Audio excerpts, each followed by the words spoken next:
दोस्तों, कश्मीर की एक साधारण सी मुस्लिम लड़की जो सपने तो देखती है मगर उन्हें पूरा करने की उसे अनुमति नहीं है, क्योंकि वो एक लड़की है जिसे शादी करके अपने शौहर के घर जाना है। कहने को तो आज़ाद भारत में साल 1954 की बात है, लेकिन आज़ादी का असली मतलब क्या है ये शायद किसी को नहीं पता। ये कहानी है साधारण सी लड़की जेबा की, जो आगे चलकर कश्मीर की नूर बेगम बनती है। कश्मीर में रहने वाली जेबा, जो अपनी अम्मी अब्बू की इकलौती बेटी है और संगीत में जेबा की दिलचस्पी है, लेकिन उसे न तो म्यूजिक सुनने की इजाज़त है और न ही गाने की। जेबा अब्बू के सबसे करीब है, क्योंकि एक अब्बू ही हैं जो जेबा की कला और प्रतिभा को पहचानते हैं, लेकिन अम्मी दिन भर जेबा और अब्बू को ताने मारती है। जेबा के अब्बू पेशे से एक लेडीज टेलर हैं, जो कि जेबा की अम्मी को बिल्कुल भी नहीं पसंद। अम्मी हर किसी माँ की ही तरह अपनी बेटी को भी सिलाई बुनाई और खाना बनाना सिखाना चाहती है, क्योंकि जेबा उस पिछड़े समाज में पली बढ़ी है जहां पर औरतें सिर्फ शादी और बच्चे पैदा करने के लिए होती हैं। इसके बावजूद जेबा कैसे कश्मीर की नूर बेगम बनती है, आइए देखते हैं हम आज की कहानी में। दोस्तों, इस मूवी की शुरुआत उस समय से होती है जब नूर बेगम रेडियो कश्मीर की सबसे सीनियर गायिका बन चुकी थी। उन्होंने वर्षों से अपने सुरों से कश्मीरी गीतों को देश भर में पहचान दिला दी थी। उनका एक रुतबा है, सभी लोग उनकी इज्जत करते हैं, लेकिन आज भी वो अपने जैसे कई कलाकारों के हक और अधिकारों के लिए लड़ रही हैं। नूर बेगम रेडियो कश्मीर पर गाना गाने वाली पहली महिला गायिका बनी, लेकिन ये सफर उन्होंने हजार मुश्किलों को पार करने के बाद तय किया। यहाँ पर मुंबई से एक लड़का आता है जो म्यूजिक में काफी दिलचस्पी रखता है, और सबसे बड़ी बात, नूर बेगम का सबसे बड़ा फैन है। वो नूर बेगम की अनसुनी कहानी को सुनना चाहता है। अब आगे हम देखते हैं कि नूर बेगम अपने असिस्टेंट के साथ एक स्टूडियो में पहुंचती हैं, जहां पर वो कुछ गानों के लिए कॉन्ट्रैक्ट साइन करने वाली थी। अब कॉन्ट्रैक्ट साइन करने के बाद जैसे ही यहाँ पर नूर बेगम बाहर निकलती हैं, तो उनके असिस्टेंट ने बताया कि कोई लड़का है जो आपसे मिलना चाहता है। उसका नाम रूमी है, वो लंदन से पढ़ाई करके लौटा है और आपका इंटरव्यू लेना चाहता है। लेकिन नूर बेगम ने साफ साफ मना कर दिया और कहा कि मैं किसी को भी अपना इंटरव्यू नहीं देना चाहती। अब रात को जब सब सो रहे थे, तो यहाँ पर नूर बेगम की बड़ी बेटी उनसे कहती है कि वो भी आप ही की तरह सिंगर बनना चाहती है। नूर बेगम उससे कहती हैं कि तुम जरूर बनना, और हो सके तो दिल से गाने की कोशिश करना। जिसके बाद नूर बेगम ने जिन गानों के कॉन्ट्रैक्ट साइन किए थे, वो उन गानों को गाती हैं और चाहती हैं कि उनके गानों को रिकॉर्ड करके रखा जाए, लेकिन इन गानों को रिकॉर्ड में नहीं रखा जाता, जिस वजह से ये गाने गुम हो जाते हैं। शायद इसीलिए नूर बेगम चाहती हैं कि इन गानों को रिकॉर्ड में रखा जाए, ताकि आगे चलकर नई पीढ़ी भी इन गानों को सुन सके। यहाँ से नूर बेगम जब स्टूडियो से बाहर आती हैं, तो वो फिर से रूमी को यहाँ पर बैठा हुआ पाती हैं। वो समझ जाती हैं कि ये लड़का उनका इंटरव्यू लेकर ही रहेगा। रूमी बताता है कि ये एक इंटरव्यू नहीं, बल्कि मेरी एक रिसर्च होगी, जिसमें मैं आपकी स्टोरी पूरी दुनिया के कोने कोने में पहुँचाना चाहता हूँ। और ये सुनकर तो नूर बेगम भी पिघल जाती हैं और इंटरव्यू देने के लिए मान जाती हैं, जिसके लिए वो कल शाम 4 बजे का टाइम भी दे देती हैं। अब अगले दिन नूर बेगम और रूमी मिलते हैं, जहां पर नूर बेगम रूमी से सवाल पूछती हैं कि क्या तुम ये सब पैसों के लिए कर रहे हो, लेकिन रूमी बताता है कि वो पैसों के लिए नहीं कर रहा, क्योंकि वो आपका बहुत बड़ा फैन है। मैं बचपन में आपके गाने सुनता था और बचपन में ही मैंने ठान लिया था कि आपकी स्टोरी को दुनिया के कोने कोने में पहुंचा कर रहूंगा। जिसके बाद नूर बेगम अपनी स्टोरी बताना शुरू करती है और कहानी 1954 में जाती है, जहां देश को आजाद हुए कुछ ही साल हुए थे। यहाँ पर नूर बेगम एक बात और बताती हैं कि उनका असली नाम नूर बेगम नहीं, बल्कि उनका असली नाम जेबा है। मुझे बचपन से ही गाने का बहुत शौक था, जिस वजह से हमेशा मैं कोई न कोई गाना गुनगुनाती रहती थी। मैं अपने माता पिता की इकलौती बेटी थी। मेरे पिता लेडीज टेलर थे और माता एक हाउसवाइफ। जो कि बहुत ही खड़ूस थी। वो हर एक चीज पर रोक टोक लगाती रहती थी, जैसे मानो कि हमारा यहाँ पर जन्म सिर्फ और सिर्फ शादी करने के लिए हुआ हो। लेकिन पिताजी बहुत ही ज़्यादा सपोर्टिव थे। उन्होंने मुझे हर एक चीज़ के लिए सपोर्ट किया। उन्होंने कहा कि जो काम लड़के कर सकते हैं वो काम लड़कियां भी कर सकती हैं। लेकिन उनकी माँ का नज़रिया बिल्कुल अलग होता है। उनका कहना है कि अगर वो सारी चीज़ें लड़कियां करेंगी तो समाज हमें जीने नहीं देगा। खैर, उनकी फाइनेंशियल कंडीशन बहुत अच्छी नहीं होती, जिस वजह से जेबा एक मास्टर जी के यहाँ पर जाती है। वहाँ पर वो साफ सफाई का काम करती है और साथ में वहाँ के छोटे मोटे काम भी करती थी। मास्टर जी की बात करें तो मास्टर जी सभी को संगीत सिखाते थे। उन्होंने संगीत की बहुत सारी विद्याओं को हासिल किया हुआ था। जब वो कुछ रिहर्सल करते थे या फिर गाना गाते थे तो जेबा छिप कर उनको देखती थी। कहीं ना कहीं उसे भी सिंगर बनना था। अब आगे हम देखते हैं कि जेबा अपनी दोस्त की शादी में जाती है, जहां पर उसके दोस्त जेबा को गाना गाने के लिए कहते हैं, क्योंकि उन्हें भी बहुत अच्छे से पता होता है कि जेबा बहुत ही अच्छा गाना गाती है। इसके बाद जेबा यहाँ पर एक बहुत ही अच्छा सा गाना गाती है और उसकी आवाज़ बाहर तक जा रही थी, जो कि मास्टर जी के कानों तक पहुँच जाती है। उन्हें जेबा का गाना बहुत ही अच्छा लगता है। अगले दिन जेबा मास्टर जी के यहाँ जब काम करने आई तो मास्टर जी जेबा से कहते हैं कि मैं पिछले 40 सालों से लोगों को संगीत सिखा रहा हूँ, लेकिन जो सॉन्ग तुमने गाया था वो सीधा मेरी रूह में उतर गया है। मास्टर जी कहते हैं कि अगर तुम पूरी तरह से तैयार हो तो मैं तुम्हें गाना सिखा सकता हूँ। लेकिन जेबा की प्रॉब्लम थी। वो कहती है कि अगर मैंने इसकी परमिशन घर वालों से मांगी तो मेरा यहाँ आना ही बंद हो जाएगा। यहाँ पर मास्टर जी कहते हैं कि तुम्हें घर वालों को बताने की कोई ज़रूरत नहीं है, बल्कि तुम 1 घंटा एक्स्ट्रा यहाँ पर काम करने के लिए आ जाओ। उतने में मैं तुम्हें सारी चीज़ें सिखा दूंगा। तब जेबा ऐसा ही करती है। वो अपने घर जाती है। वो माँ को तो ये सारी बातें नहीं बताती, लेकिन अपने पिताजी को वो सारी बातें बता देती है। वो कहती है कि मास्टर जी को मेरा गाना बहुत अच्छा लगा। वो चाहते हैं कि मैं एक संगीतकार बनूं। इसके अलावा वो मुझे सिखाना भी चाहते हैं। जिस पर पिताजी कहते हैं कि अगर मास्टर जी ने तुम्हारे अंदर के टैलेंट को देखा है तो फिर कुछ न कुछ तो वो अच्छा ही करने वाले हैं, लेकिन तुम ये बात अपनी माँ को मत बताना और जो मास्टर जी ने कहा है ठीक वैसा ही करना।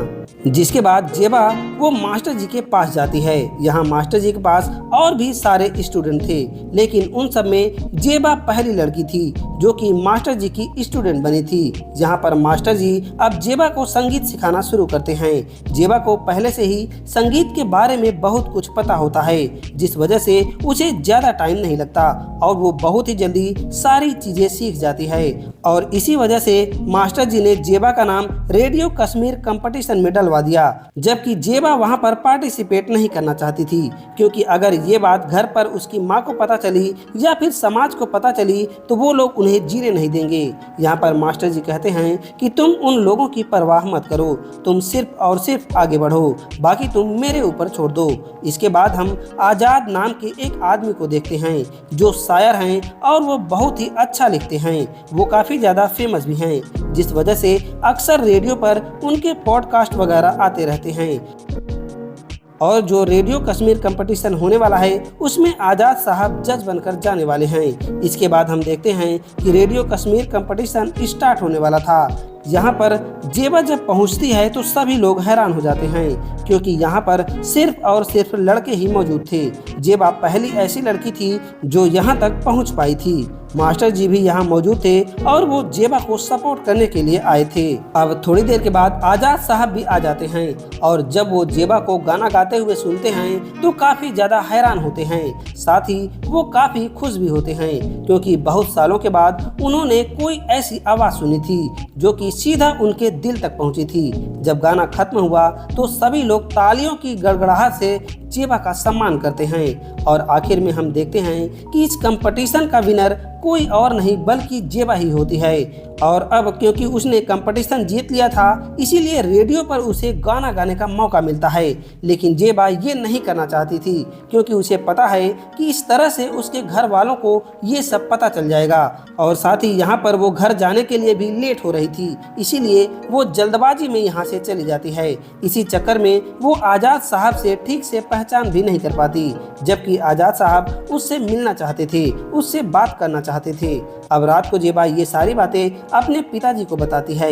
पिताजी यहाँ पर जेबा से कहते हैं कि अगर तुम्हें मौका मिला है तो तुम्हें इसे खोना नहीं चाहिए, बल्कि इसे एक अवसर के रूप में स्वीकार करना चाहिए और अपनी लाइफ में आगे बढ़ना चाहिए। जैसा चल रहा है वैसा ही चलने दो, किसी को कुछ भी बताने की जरूरत नहीं है, तुम एक दिन जरूर कुछ कर दिखाओगी। दूसरी तरफ हम देखते हैं आजाद साहब को, उन्होंने जब से जेबा की आवाज़ सुनी थी तब से उसी में खोए हुए थे।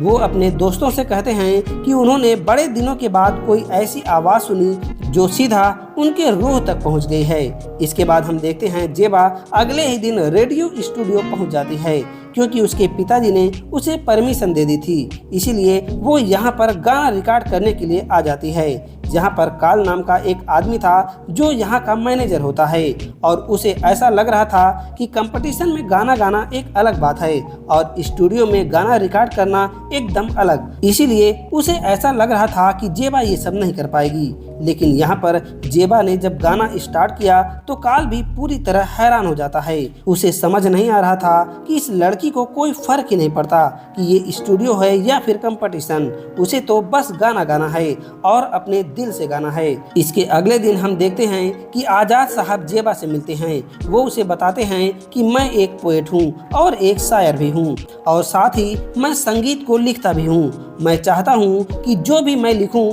वो तुम गाओ, क्योंकि मेरे लफ्जों को एक बुलंद आवाज़ की ज़रूरत है। और इसी तरह से ये दोनों मिलने लगे। अब आज़ाद जो हैं वो सॉन्ग लिखते थे और जेबा उन्हें रेडियो में गाती थी, लेकिन रेडियो पर इस सिंगर का नाम भी तो अनाउंस करना पड़ता है।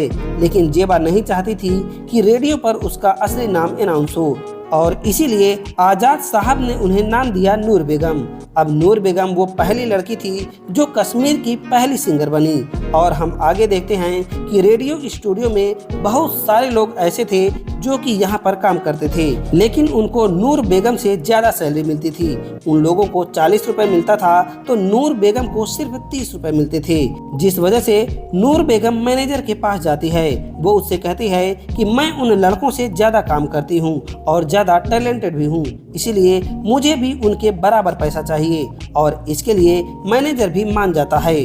अब आगे हम एक संगीतकार को देखते हैं जिसका नाम मिस्टर भान होता है, और जब उन्होंने नूर बेगम की आवाज़ रेडियो पर सुनी तो उन्हें बस किसी भी हालत में नूर बेगम से मिलना था। वो कहते हैं कि मैं म्यूजिक को कंपोज करता हूँ और मैं चाहता हूँ कि तुम मेरे लिए काम करो, मेरे संगीत गाओ। और ये सुनकर नूर बेगम भी मान जाती है। अब आगे आजाद जो हैं वो अपनी खाला को नूर बेगम के बारे में बताते हैं और कहते हैं कि अगर आप उसकी आवाज़ सुनोगी तो आपके दिल को सुकून मिलेगा, जिस वजह से खाला नूर बेगम से मिलने के लिए पहुंच जाती हैं, क्योंकि आजाद उन्हें उनसे मिलवाना चाहते थे। जब खाला यहाँ नूर बेगम से मिली तो वो समझ गई कि इस लड़की के अंदर थोड़ा कॉन्फिडेंस की कमी है और साथ ही ये समाज से काफ़ी ज़्यादा डरी हुई है। इसीलिए वो उसे समझाती हैं कि समाज से कभी मत डरना, तुम्हें जो करना है वो तुम करते रहना। अब यहाँ तक पहुँचने के बाद भी अगर समाज तुम्हारे पीछे पड़े तो तुम समाज के बारे में मत सोचना, सिर्फ और सिर्फ आगे बढ़ने के बारे में सोचना और हमेशा अपने दिल की बात सुनना। अब आगे हम देखते हैं कि नूर बेगम ने मिस्टर भान के साथ मिलकर कई सारे गाने गाए जो कि सारे के सारे सुपरहिट थे। इस वजह से नूर बेगम जो है वो बहुत ही ज़्यादा पॉपुलर होने लगी। रेडियो पर हर वक्त नूर बेगम के ही गानों को अनाउंस किया जाने लगा।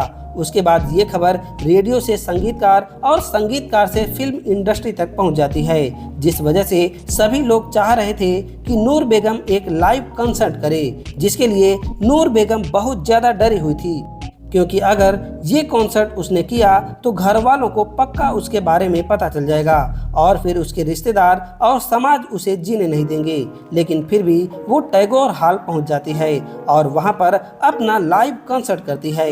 यहाँ पर उसने एक ऐसा गाना गाया जो सुनकर वहाँ के सभी लोग बहुत खुश होते हैं। जब वो बाहर निकली तो मीडिया वाले उससे सवाल पूछना चाहते थे, उसकी फ़ोटो क्लिक करने की कोशिश करते हैं, लेकिन इसके लिए नूर बेगम रेडी नहीं थी। वो कैमरे से छिपने की कोशिश कर रही थी। वो कहती है कि अगर फोटो निकाली तो घर वालों को पता चल जाएगा, और वही हुआ जिस बात का डर था। अगले दिन अखबार में उसकी आजाद के साथ फोटो छप जाती है। ये फोटो सबसे पहले तो नूर बेगम के पिताजी ने देखी। वो खुश होते हैं कि उनकी लड़की कुछ अच्छा कर रही है, लेकिन समाज में रहने वाले लोगों को इससे बहुत प्रॉब्लम थी। वो यहाँ पर नूर बेगम के पिताजी को परेशान करने लगते हैं और उन्हें बुरी तरह से पीटते भी हैं। जब नूर बेगम अपने घर पहुंची तो वहां भी बहुत सारे लोग नूर बेगम का इंतजार कर रहे थे और यहाँ पर नूर बेगम की मां नूर बेगम को बहुत बुरी तरह से मारती है। जिसके बाद रात को नूर बेगम अपने पिताजी से माफ़ी मांगती है। वो उनसे कहती है कि आज जो कुछ भी हुआ वो सिर्फ और सिर्फ मेरी वजह से हुआ है। इसमें सिर्फ और सिर्फ मेरी ही गलती है। अगर मैं वहाँ नहीं जाती तो आज वो लोग आपके साथ ऐसा सलूक नहीं करते। लेकिन पिताजी समझाते हैं कि बेटा, समाज ऐसा ही होता है।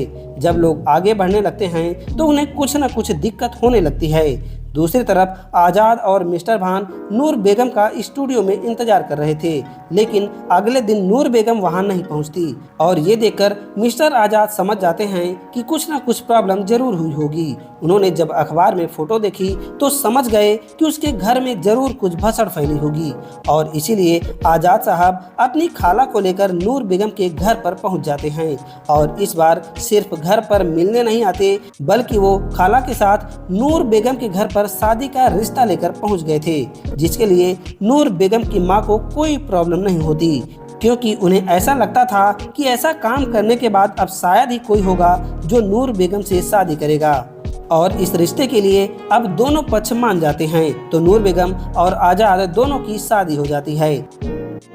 शादी के बाद आज़ाद साहब बहुत खुश थे, जबकि नूर बेगम को ऐसा लग रहा था कि शायद आज़ाद को उनके ऊपर तरस आया होगा और इसीलिए उन्होंने शादी की।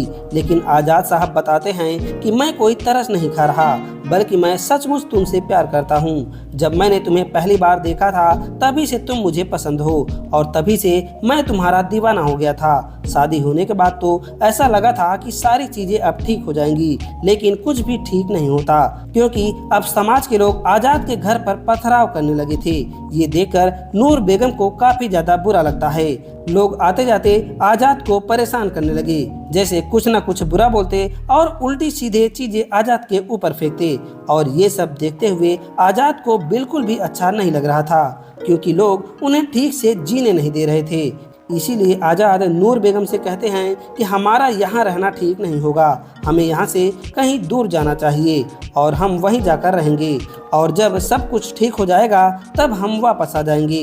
ये सारी चीज़ें नूर बेगम को बिल्कुल अच्छी नहीं लग रही थी, लेकिन उनके पास कोई दूसरा रास्ता नहीं था। जिसके बाद ये लोग एक नई जगह पर शिफ्ट हो जाते हैं और यहाँ आने के बाद नूर बेगम एकदम फ्री होकर गाना गाना शुरू कर देती है। अब उसे समाज से कोई लेना देना नहीं था, जिससे वो बहुत सारा गाना गा पाती है और उस वजह से उसे अवार्ड दिए जाते हैं। साथ ही ये सारी बातें न्यूज रेडियो पर अनाउंस भी की जाती है। अब सब कुछ बदल चुका था। नूर बेगम की मां को वही समाज के लोग बधाइयां दे रहे थे जो कुछ दिन पहले उनकी जान के दुश्मन थे और अब रात को नूर बेगम की मां भी नूर बेगम के गाने सुनकर सोया करती है। आगे चलकर नूर बेगम को बहुत सारे अवार्ड मिलना शुरू हो जाते हैं और कुछ दिन के बाद नूर बेगम को पद्म विभूषण से सम्मानित किया जाता है, जो कि एक बहुत बड़ी उपलब्धि होती है। इस समारोह में सभी लोग आए हुए थे, लेकिन सिर्फ और सिर्फ नूर बेगम के मास्टर जी नहीं आए थे।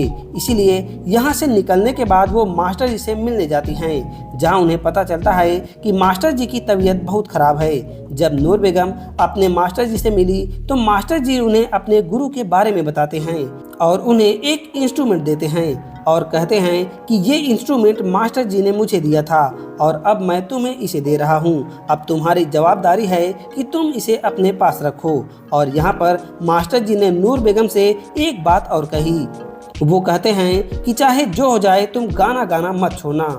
अब इसके बाद हम देखते हैं कि नूर बेगम और आज़ाद साहब नूर बेगम के घर पहुंचते हैं, जहां पर अब नूर बेगम की मां को कोई प्रॉब्लम नहीं थी। उन्होंने आज़ाद और नूर बेगम दोनों को एक्सेप्ट कर लिया था। इसी तरह से नूर बेगम ने बहुत सारी उपलब्धियां हासिल करते हुए देश में बहुत ज़्यादा पॉपुलर हो जाती है।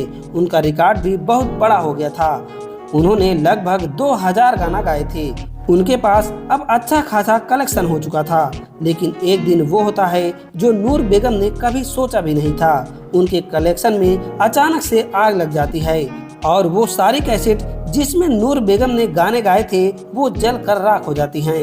ये देखकर नूर बेगम को बहुत बुरा लगता है और वो अपने पति आजाद से कहती हैं कि वो अब कभी भी गाना नहीं गाएंगी, क्योंकि वो पैसे के लिए काम नहीं कर रही थी, बल्कि जो उसने गाना गाए थे वही उसकी असली कमाई थी।